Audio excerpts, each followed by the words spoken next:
Hi, my name is Jenny and I've been living in New York for 5 years.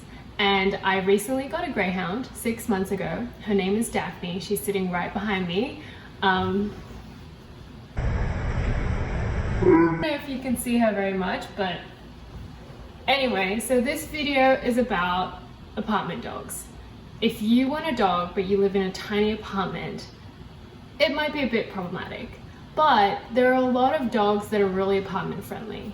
And mine is a Greyhound. So I want to take you through why a Greyhound might be the perfect apartment dog for you.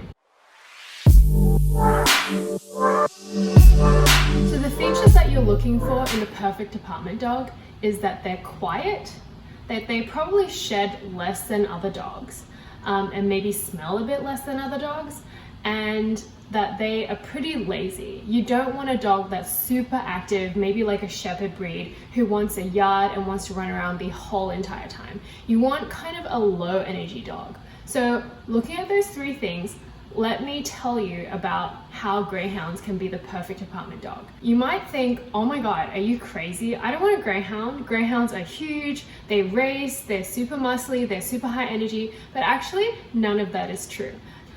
First off, Greyhounds tend not to bark.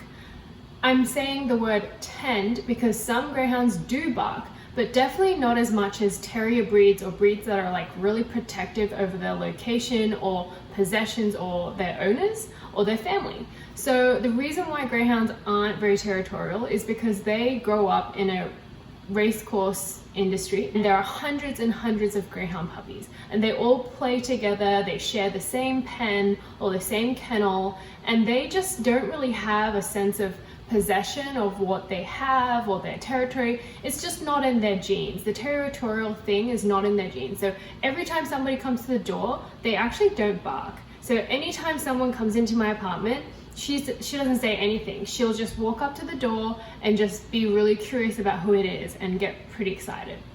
So secondly, really cool thing about Greyhounds is that they don't have an undercoat. So they don't have two coats, they just have a single coat, which means that they shed way, way, way less than other dogs. So generally, I don't need to vacuum my house like too much, even though I like to vacuum. And it's like she's super clean. And also the undercoat and the oil that comes out of that is really what makes the doggy smell. But because she doesn't have an undercoat, she doesn't smell at all. The only smelly parts of her body are actually her ears. They smell a little bit funky. And also around her mouth, or just doggy breath. And the reason is because she licks her mouth a lot. She'll like lick around it, and the saliva kind of crusts and stays dry around it. And if you wipe that off, then her face won't smell so much. But generally speaking, Greyhounds are very clean dogs. They will groom themselves like a cat. They don't have the undercoat, so they don't have that doggy smell, and they don't really shed. So that is really perfect if you're a bit of a neat freak or you live in an apartment and you want to keep it clean. And the third thing is, they are super lazy. You know, they're actually the second fastest land animal in the world. So after the cheetah, they are next up in line, but they are 45-mile-per-hour couch potatoes. The example is right behind me. If I'm not taking her out for a walk, and I'm not saying that word because it triggers her and she'll think we're going out, but she's generally laying down on her bed or on the couch or on the floor or on the rug, and she's just sleeping. She just sleeps all day. I would say, apart from taking her out on walks and apart from feeding her, she is basically sleeping the whole day. And she will also sleep throughout the night. They are not marathon runners. They're absolutely sprinting breeds. So she will have bouts of really high energy and just run around in a circle or go chase a chew toy or a squeaky toy for about, it ranges from 30 seconds to maybe 5 minutes, but really is not gonna go for very long. She does not need a backyard. Greyhounds absolutely don't need a backyard. They don't need a huge space to run. They are not like working shepherd dogs. They don't need that much exercise at all. And I'm really not a fit person. I don't go out running. I don't go to the gym. That's just not my cup of tea. So I needed a dog that was calm, had a really good temperament, was really tolerant about everything, and she is absolutely the perfect apartment dog.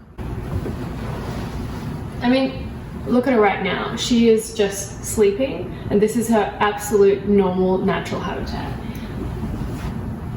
Some great bonuses are the fact that you're rescuing a dog, you're adopting a dog, as opposed to going to a puppy mill or a pet store.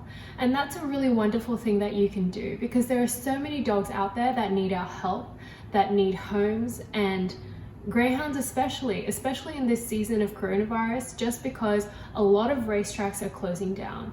In fact, Daphne is from Florida, and a lot of the Florida racetracks definitely have to close down this year because 2020 is the last year that they can operate legally. And because of the virus, a lot of them are shutting down early. So there are hundreds and hundreds of greyhounds all around you that you can look into for adoption. Please subscribe to my channel, you can hit the like button, and I'll put in a few links that might help you know more about greyhounds in general. Thanks for watching, be well.